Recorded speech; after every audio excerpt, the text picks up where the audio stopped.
Contribution des victimes des événements des 24, 25 et 26 octobre 2000. 24, 25 et 26 octobre 2000. Nuit noire sur la démocratie. Drame dans les rues. Tragédie dans les familles. Horreur sur la Côte d'Ivoire. Mardi 24 octobre 2000. Toute la Côte d'Ivoire attend depuis 2 jours la proclamation des résultats des élections présidentielles. L'atmosphère est lourde. Vers 14h10, la télévision ivoirienne décide enfin de donner les résultats des élections. Le général candidat du peuple, Robert Guéhi, est effectivement proclamé vainqueur. Le voile est ainsi déchiré. Personne ne découvrit le visage hideux de l'imposture. Tout Abidjan, que dis-je, toute la Côte d'Ivoire est couverte de murmures, de protestations, d'exclamations de toutes sortes. La population de Cocody, des 2 plateaux, de la Riviera, de Bingerville, rassemblés autour de la maison de la RTI, seront les premiers cibles de la grande offensive militaire. Mercredi 25 octobre 2000, malgré le couvre-feu instauré, la veille, très tôt le matin, la foule encore plus nombreuse et plus jamais motivée reprend sa marche. Les mains nues au franc, sa poitrine aux balles meurtrières des militaires qui n'hésitaient toujours pas à tirer et à tuer. C'est une cacophonie indescriptible. Les manifestants revenant du plateau crient et chantent la victoire du président élu. Très rapidement, la situation dégénère.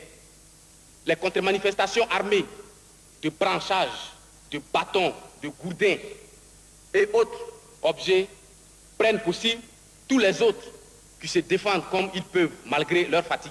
La nuit tombée, la Côte d'Ivoire quasiment en état de guerre civile. Dans cette situation d'extrême tension, beaucoup de sang a été versé sur ce sol de Côte d'Ivoire. Des gendarmes, des policiers, des militaires, des civils, des militants de tous les partis, des enfants, des étrangers sont morts. Que Dieu pardonne à ceux qui nous ont tués ou dans cet état d'handicapés à vie, car nous leur avons déjà pardonné. Le monde entier a été surpris par la spontanéité de la réaction que les Ivoiriens, naguère dociles et pris à tort pour des amorphes, ont eu face à l'imposture militaire. C'est le lieu d'exprimer notre reconnaissance infinie à son Excellence, Monsieur le Président de la République, pour tout ce qu'il n'a cessé de faire pour nous depuis ces drames journées du 24, 25 et 26 octobre. Pour ce qui est de nos bourreaux, nous leur avons déjà pardonné. De cette salle, de vos maisons, de partout, crions ensemble, plus jamais ça en Côte d'Ivoire.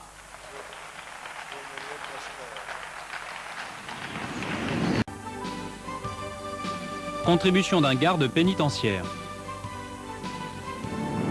Le 24 décembre 1999, aux environs de 10 heures, un groupe de militaires armés à bord des véhicules 4x4 tirant des coups de feu arrive à la Maca et exige la libération des détenus du RDR.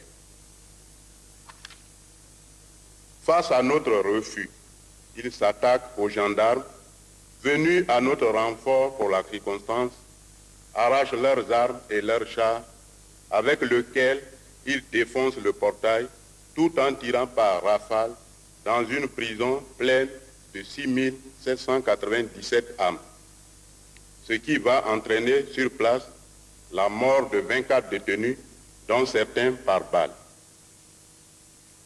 Après ces tristes événements des militaires, de décembre 1999 jusqu'à la transition, lorsque le chef d'état-major, le général Mathia Doué, présentait les excuses des militaires aux autres corps de métier, l'administration pénitentiaire a été oubliée. Le charnier de Yopougon. Concernant ce problème, voici mon témoignage. Le 25 octobre 2000, aux environs de 18h30, j'ai attendu en même temps que les habitants de la cité des coups de feu d'armes automatiques non loin de la prison. Ce qui a entraîné une frayeur généralisée. Le personnel s'est mis donc en état d'alerte. Contribution du Forum des élèves et étudiants libéraux de Côte d'Ivoire. L'école ivoirienne à laquelle nous appartenons tous a connu sa part de soubresauts. Cependant, elle n'est pas une entité isolée de la société. Elle est même un maillon déterminant de notre société. L'interaction entre les problèmes globaux de la société ivoirienne et les problèmes de l'école est évidente et inévitable. Les élèves et étudiants libéraux de Côte d'Ivoire s'impliquent donc dans tous les conflits, tant universitaires et scolaires que ceux extérieurs à ce milieu, pour participer au processus de transformation de la société. C'est de même pour toutes les jeunesses à l'université. Blaise Thibaut-Pieux, peuvent-ils défendre aujourd'hui la Côte d'Ivoire si eux-mêmes, à chaque manifestation, détruisent cette même Côte d'Ivoire, puisse calciner, biens privés et publics détruits? Thibaut-Pieux et Blé Charles peuvent-ils se constituer en juges en dénonçant des assassinats d'étudiants alors qu'ils ont eux-mêmes tué, pillé et violé? Voilà donc quelques étudiants irresponsables qui poussent les élèves et étudiants de Côte d'Ivoire à demander pardon pour tous les torts commis au peuple ivoirien, là où ils auraient pu attendre en droit, là où ils auraient pu réclamer un pardon de l'État ivoirien. Nous avertissons ici les uns et les autres que nous n'accepterons jamais, au motif qu'il faut se réconcilier, l'abandon de notre lutte pour l'instauration de valeurs pourtant pouvant assurer l'avenir de la Côte d'Ivoire. Mais ce que nous dénonçons, c'est la tentative de quelques dirigeants en mal de popularité qui veulent agiter les fibres régionalistes, nationalistes, dans l'esprit des Ivoiriens, dans un souci tout simplement égoïste pour conserver le pouvoir. Et c'est à ce niveau que nous allons interpeller Blé Goudé. Il est passé sur cette tribune pour appeler le peuple ivoirien à la vigilance. Nous appelons à notre tour le peuple ivoirien à la vigilance. Nous disons à Blé Goudé que ce n'est pas parce qu'il sert par dévotion un pouvoir de prophéto-situationniste qu'il va sacrifier l'avenir de cette jeunesse. Et le Forum des jeunes est prêt, de toute sensibilité, de toute ethnie, à barrer la route à toute cette jeunesse qui se fait acheter pour se battre contre la jeunesse ivoirienne au gré de ses intérêts. Blé Goudé, tu as averti. Nous attendons donc la fin de ce forum pour voir ce qui va arriver. Je vous remercie. Contribution de l'Union nationale estudiantine et scolaire de Côte d'Ivoire. L'école est prise en otage par la politique et les politiciens avec ses structures d'enseignants et d'étudiants. La machette a bien pris souvent le pas sur la plume et la raison. Nous nous blessons, nous nous coupons, nous nous égorgeons. Génération sacrifiée, génération sans repère ou la honte de la nation. Dans nos actions, nous avons déçu et offensé plus d'un. Nous avons égaré et ligué nos parents et concitoyens contre eux-mêmes. Nous avons fait fuir les investisseurs et contribué à la paupérisation et à la mise en hibernation de notre économie. Nous ne passerons pas par 4 chemins pour nous joindre à tous nos camarades et demander pardon à toute la Côte d'Ivoire.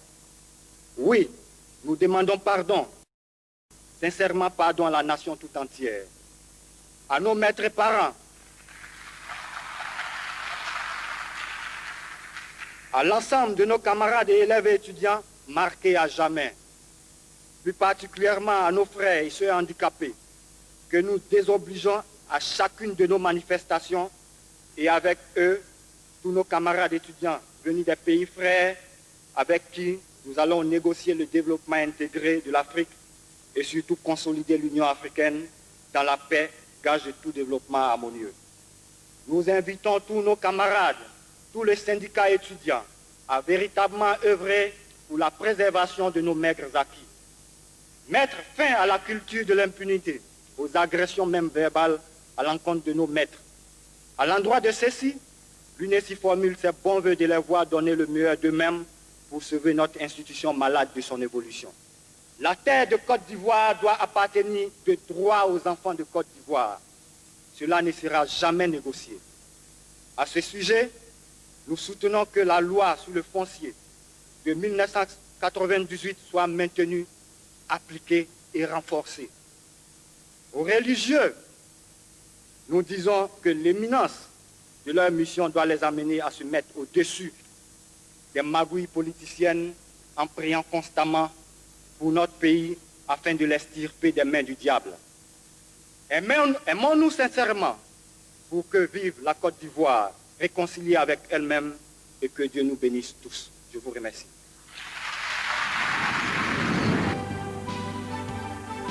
Contribution de l'ONG Fier Ivoirien. La vérité. Rien que la vérité pour nous sortir de l'obscurantisme, des sujets tabous et des développements dangereux et partisans.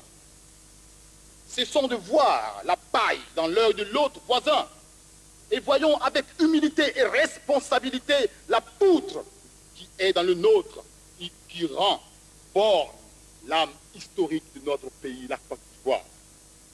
Chaque intervenant est venu défendre sa région, sa religion, son parti. Mais hélas, je dis 1000 fois hélas, la Côte d'Ivoire, notre patrie, a été oubliée. Quand on parle d'exclusion, j'ai mal au cœur. Quand on parle de xénophobie, j'ai mal au cœur. Je suis ivoirien et j'en suis fier. La Bigane nous dit, salut, ô terre d'espérance, pays de l'hospitalité. Et ensuite, des légions remplies de vaillance ont relevé ta dignité. En 40 ans, 4 vers de la Bigane sont accomplis.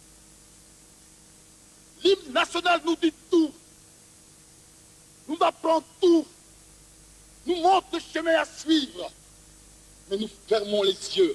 Dieu nous parle au travers de l'hymne national. Pendant la transition, 4 vers sont accomplis. Je cite, tes fils, chère Côte d'Ivoire, fiers artisans de ta grandeur, tous rassemblés pour ta gloire, te bâtiront dans le bonheur. Le général Gueye, en son temps, a parcouru tout. Il a pris dans chaque région des personnes pour constituer la CCCE, afin de faire la constitution que nous avons. Aucune constitution dans aucun monde ne permet à tout le monde d'être d'accord. Au fait, Dieu qui a créé les cieux et la terre ne fait pas l'unanimité. Regardez une chose qui me fait mal au cœur. Aujourd'hui, on nous traite de xénophobes. Ouf! Ça fait rire. Ressaisissons-nous. Aujourd'hui, allez voir un Ghanéen qui a passé 40 ans ici. Proposez à ce Ghanéen d'être ivoirien. Il refuse d'être ivoirien parce qu'il est fier et digne d'être Ghanéen. Autant pour les Togolais, autant pour les Béninois. Nous, jeunes Ivoiriens, sommes fatigués. Nous voulons aller à l'école, travailler et pouvoir participer à faire avancer ce pays. Contribution de Monsieur Adopo.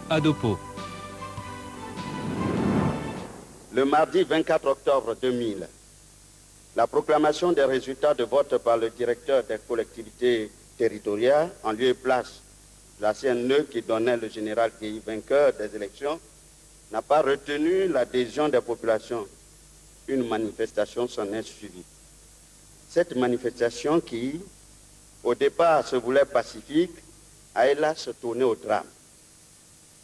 La garde rapprochée du général de brigade à la retraite, chef de l'État au moment des faits, a tiré sur les manifestants aux mains nues par des tirs à l'arme de guerre automatique. La brutalité avec laquelle cette garde a attaqué les manifestants a fait beaucoup de morts et de blessés de toute nature. Le mercredi 25 octobre 2000, très tôt le matin, les manifestations ont continué avec beaucoup d'intensité. Il y a eu beaucoup de morts. En un mot, c'est ce jour-là qu'il y a eu beaucoup de carnage. Les forces de l'ordre loyalistes et républicaines sont venues au secours des manifestants et ont mis fin à la tragédie le matin. C'est à partir de ce moment que les structures spécialisées, telles que le SAMU, les sapeurs-pompiers, la Croix-Rouge et Médecins du Monde, ont intervenu en toute tranquillité. Des militaires ont violenté des familles, sont rentrés dans les cours des Atiers, des Gourous, des Bété, des Djoula. Des femmes ont été violées. Parmi ces femmes, médicalement, une est séropositive. Toutes les régions de notre pays ont eu leur mort. Les enseignements à tirer de cette tragédie au niveau politique, vous savez que les partis politiques, dans leur quête de pouvoir, cherchent toujours comment éliminer l'adversaire le plus gênant. C'est cette cause-là aussi qui a mené les éléments. Au niveau militaire, la manifestation populaire qui a suivi la proclamation des résultats par le DG des collectivités territoriales a été violemment réprimée par l'armée. Les 2/3 des morts et la plupart des blessés sont issus de cette escalade. Moralité, dans notre douleur, nous devons rester calmes et sereins pour prêcher l'amour du prochain, afin que de pareils événements ne se produisent jamais. Aimons-nous les uns les autres et cherchons les voies et moyens à chacun pour participer au développement radieux de la Côte d'Ivoire. Contribution de l'ONG Paix Assistance et Solidarité. Suite au coup d'État électoral du 24 octobre 2000, les populations, toutes tendances confondues, descendent dans les rues. Les unes se dirigeant vers la présidence, les autres vers la radio, la télévision et la CNE, qui étaient bien quadrillées par les militaires armés jusqu'aux dents. Ceux-ci réagissent avec violence, avec une violence inimaginable sur les populations à main nue, provoquant plusieurs blessés graves, des morts par balles et par noyade, d'autres asphyxiés par les bombes lacrymogènes. La fuite était le seul moyen d'échapper à la mort. Et là encore, des personnes meurent piétinées. En dehors des victimes de 24, 25 et 26 octobre, nous nous sommes mis également à la disposition des victimes des événements des 4 et 5 décembre 2000 et celles du coup d'État des 7 et 8 janvier 2001. Les enseignants et autres corps ayant profession d'instruire la population doivent avant tout être des éducateurs et non des incitateurs à la violence.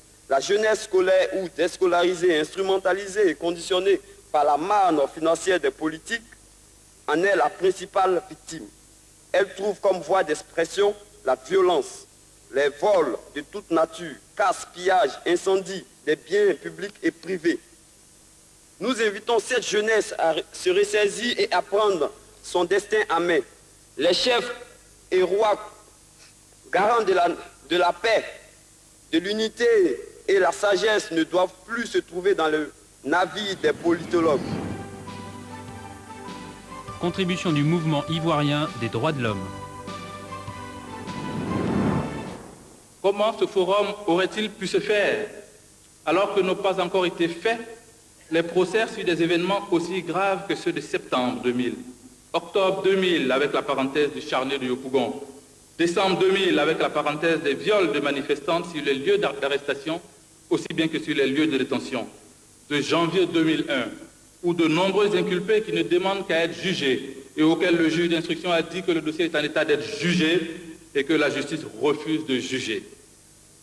Le général Gueye a pris le pouvoir par un coup d'État. Les promesses de restaurer l'autorité de l'État et la cohésion nationale ainsi que celles de garantir l'État de droit sont restées de vains espoirs.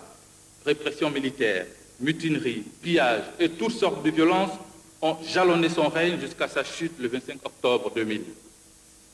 Quelle société entendons-nous bâtir et laisser en héritage aux générations futures? Une société où la victime est prise pour le coupable, tandis que le coupable est traité en héros? Une telle société peut-elle, à votre avis, se survivre à elle-même? La Constitution a été votée à plus de 86% par le peuple ivoirien. Il faut que la volonté sacrée du peuple soit respectée. Tels sont les propos que l'on entend dès qu'il s'agit de la question constitutionnelle. Même les religieux s'y mettent. Mais sait-on comment ces 86% ont été obtenus? La Constitution ivoirienne, disons-le tout net, a été mal ficelée, aussi bien dans la forme que dans le fond. Le peuple ainsi instrumentalisé par une présentation caricaturale du texte est tombé dans un traquenard politique.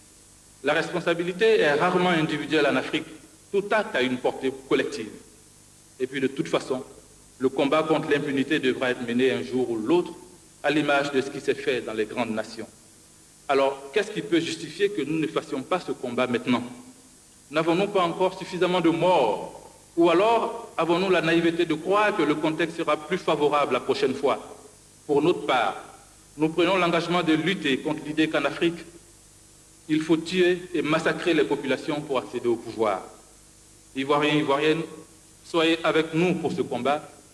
À défaut, accordez-nous au moins votre bénédiction. Le dimanche 6 février 1949, après la messe de 6h30 du matin, à l'église Sainte-Jeanne d'Arc de Treichville, et une visite dominicale à ses chers amis Feu Yapobi et Feu Dadier Gabriel, sur le chemin de retour à la maison, Père est invité à prendre part au meeting du RDA au cinéma Komasiko à l'avenue 4, rue 10. Il décline poliment l'offre et continue en compagnie de ses enfants son chemin vers son domicile. Alors que nous sommes assis à la devanture du bâtiment à étage sur la rue 12, M. Cotre, puis M. Seri, nous avertissent de l'imminente menace de destruction de biens et de personnes projetées par les militants du RDA. M. Seri insiste et réussit à faire rentrer tout le monde et ferme le portail. Soudain, des projectiles de toutes sortes s'abattent sur le portail. La concession est assaillie de toutes parts par une foule immense, armée et vociférante venant de toute origine et composée de toutes les ethnies de Côte d'Ivoire. Les enfants et les mamans se réfugient dans l'immeuble, laissant dans la cour père et quelques grands-enfants. Nous recevons des pierres, des boudins, des javelots, des flèches et par moments, tonnes de fusils. Un grand militant du RDA, dont je tais le nom, fait plusieurs fois le tour de la concession, juché sur le toit d'un véhicule Renault 1000 kg du temps, porte-voix à la main, harangue la foule en disant « Jeunes gens du courage, on va la voir ». Père est blessé à la cheville extérieure gauche par un projectile malgré l'écran que fait par le corps de M. Bernard Dadier.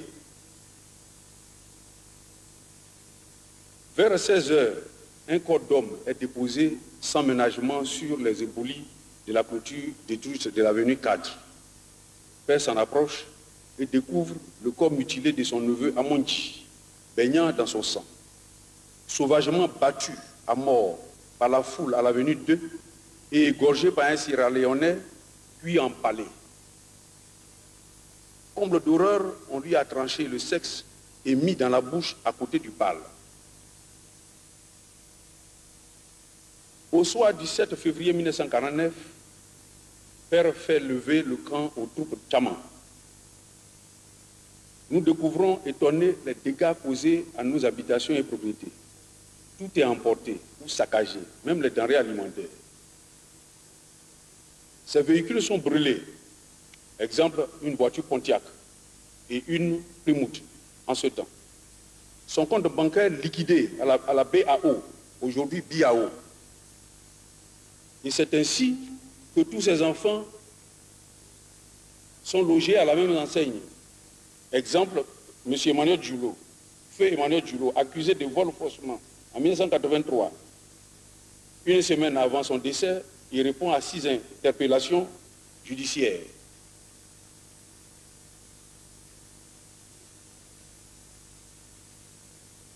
Je me permets de présenter mes excuses à toute la population, à tout le peuple hachan, pour le plus petit différend qui ait pu exister entre eux, mon père et mon père, leur roi. Car on ne peut pas vivre sans nuire. À cet effet, je remercie le président du Directoire pour m'avoir permis de prendre la parole. Car depuis 1970 que les événements du Québec se sont passés, c'est la première fois, je dis bien la première fois, qu'un membre de la famille du Krabé, son neveu de surcroît, prend la parole pour enfin dire sa part de vérité. Je ne parlerai pas d'Adigban Sylvain, Gouto Bruno, Ogouga, Djaki Djake, Seikpa Djagouri, Nyawa Lambert et autres. Je dis bien la liste est longue. Ils ont été battus à coups de crosse de fusil, ligotés et traînés dans la boue devant parents et frères. Oui, je dis bien, ils ont été tués publiquement devant leurs femmes et leurs enfants. Gaïgouda, dans les pôles, les miraculeux vivent encore. Ils sont à Kaba, ils peuvent témoigner. Je ne parlerai pas de Niabro Michel, de Oku Anatole, de Gadjet Anas, de Nyadja Germain, de Nyakuri Boni. Je dis bien, la liste est longue. Qui, ayant fui les tueries, ont été arrêtés et emprisonnés dans les prisons de Gagnoa, Bouaké, Dembokro, après Bassonat, humiliation pendant 5 ans. Mais je ne parlerai que des brimades et tortures qu'a subi une seule personne. Oui, une seule personne, Kragba Nyakbe Apadjelati Gaya, car c'est de lui qu'il s'agit. Oui, c'est de lui qu'il s'agit. En 1970, j'ai vu un homme, grand détaillé en tenue militaire, arrivé à Gabo aux environs de 8 heures. Il était accompagné de Laurent Konakofi, depuis de Moro, et bien d'autres personnalités administratives et politiques de Gagnoa. Après avoir réuni un maigre public composé de vieilles femmes et d'enfants derrière la petite église de l'école primaire catholique de Gaba, et avoir fait des longs discours, des discours dits auxquels on ne comprenait rien, il a enfin dit ceci, et je cite, « Nous allons vous présenter votre président de la République. » C'est ainsi qu'ils ont fait descendre Kragba d'une bâchée enchaînée et presque en lambeaux, les lèvres gonflées, le visage tuméfié, le sang coulant de ses narines. Eh bien, cet homme a trahi. C'était Wassina Koné Gaston, général de brigade, 2 fois ministre de la Sécurité intérieure, ancien ambassadeur, ancien président du conseil d'administration de la Sodefort, député à l'Assemblée nationale et actuel président du groupe parlementaire PDCI.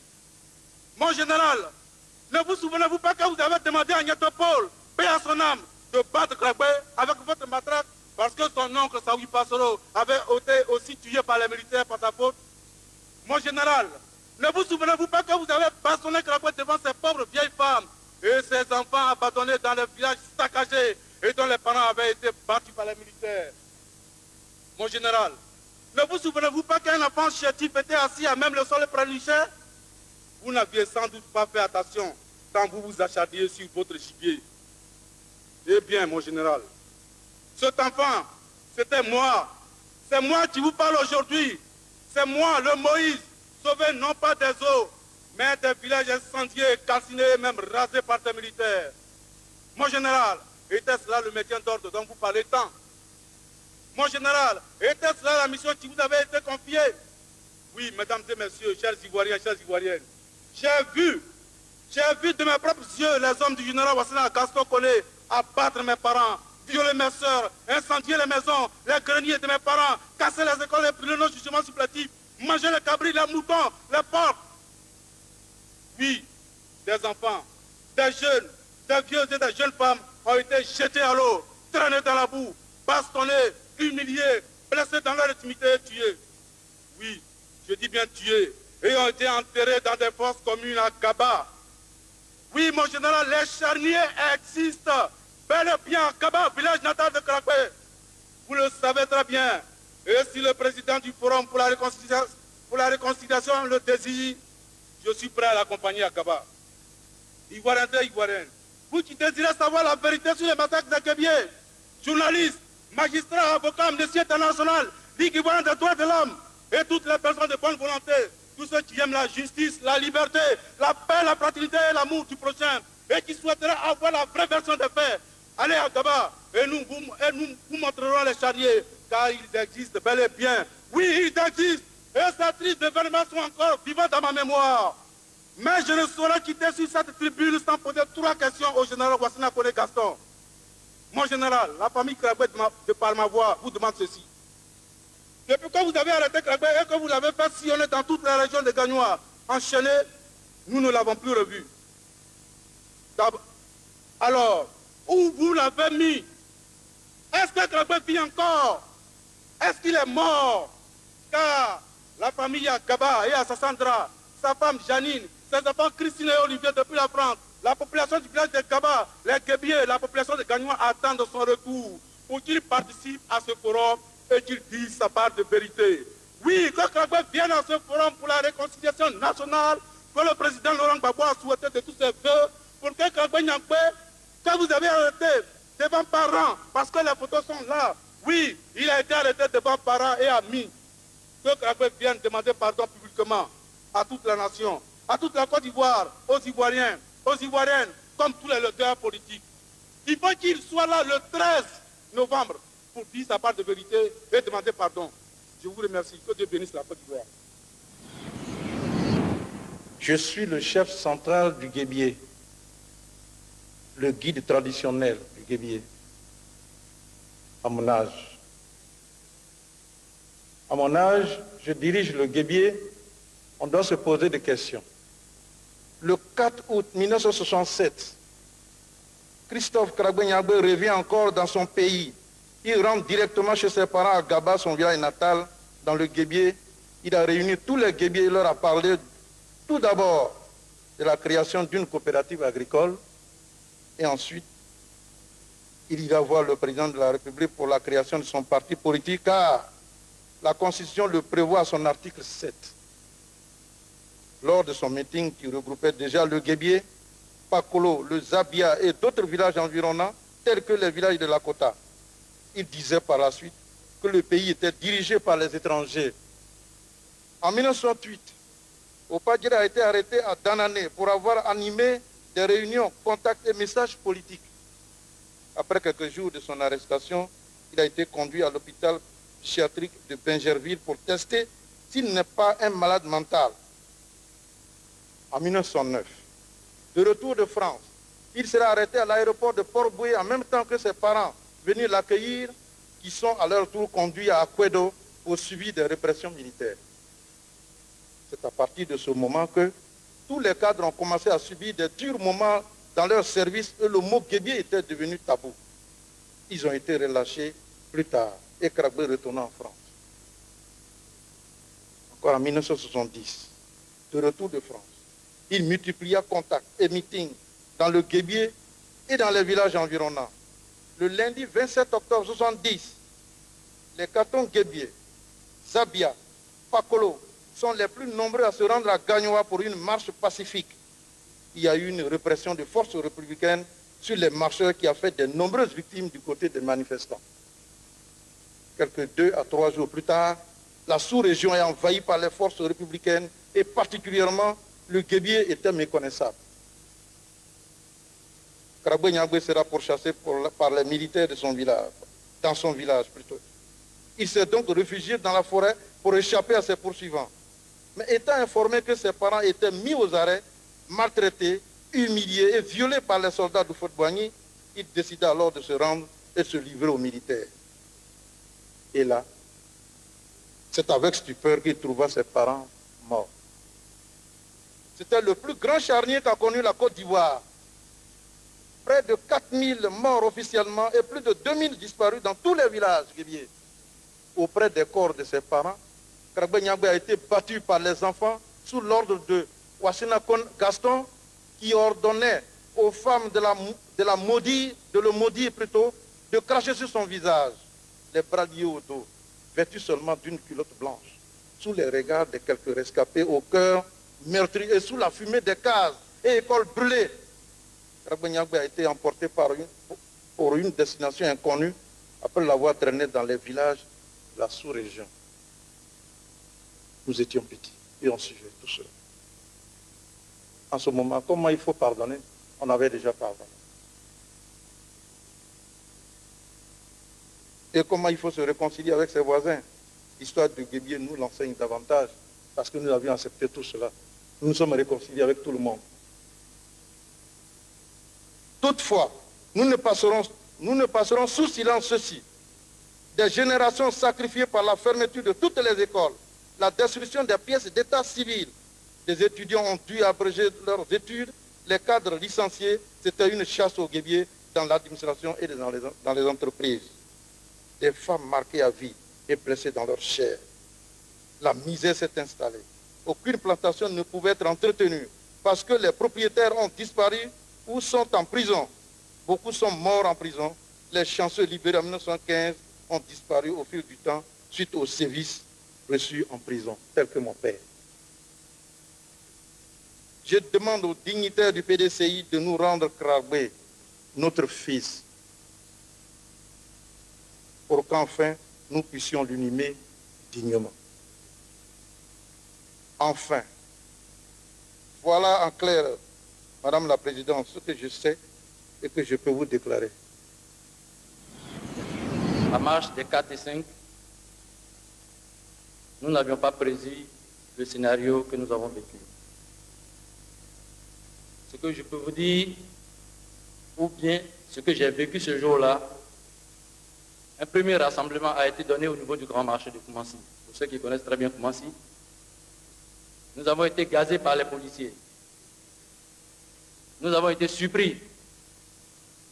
Personnellement, moi,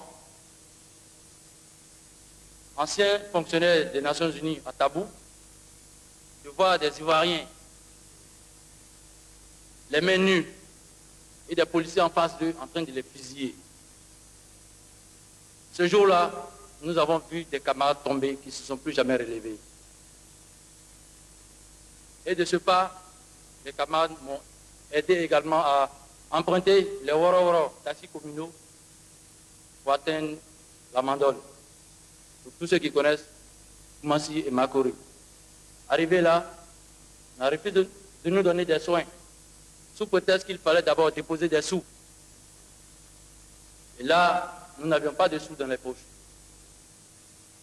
Et vous pouvez aller vérifier au CHU. J'étais 3 fois sous les bistouris des blocs opératoires. Aujourd'hui, je dis Dieu merci. Après toutes ces multitudes de sévices, je suis encore parmi vous. On nous dise si la jeunesse tient son point dans le développement de la Côte d'Ivoire, s'il ne tient pas en ce moment qu'on nous range au placard et qu'on en finisse. Je ne serai pas long, mais sachez que le combat d'hier, aujourd'hui et demain, si nous devons mourir pour la démocratisation du pays, nous sommes prêts à mourir. Le 5 décembre, vers 6 heures, il y a un coup de feu. Je me suis dit, les enfants, que, bon, venez, on va rester à la maison, pour pas que vous sortiez au dehors. Je suis avec les enfants à la maison. Je me suis dit que, bon, quand le feu là-bas arrêté, je vais sortir avec les enfants. Peut-être qu'ils vont brûler la maison là aussi. L'enfant, la petite fille, voilà sa photo qui est avec moi. Voilà mon bras même qui est cassé. Ma vie est cassée comme ça. Les enfants sont à côté avec moi. Les enfants disent que papa et maman, ils ne connaissent rien dans ça. Et Dieu, sauvez-nous. L'enfant a quitté, il est parti se coucher sur le lit. Je suis parti regarder, elle dort. Je dis Dieu merci. Comme elle est en train de pleurer, quand elle est dormie, maintenant mon cœur est tranquille. Je suis parti regarder l'enfant là sortir. Un coup, ils ont lancé grenade sur ma tortue. Mon enfant dort dans le machin, dans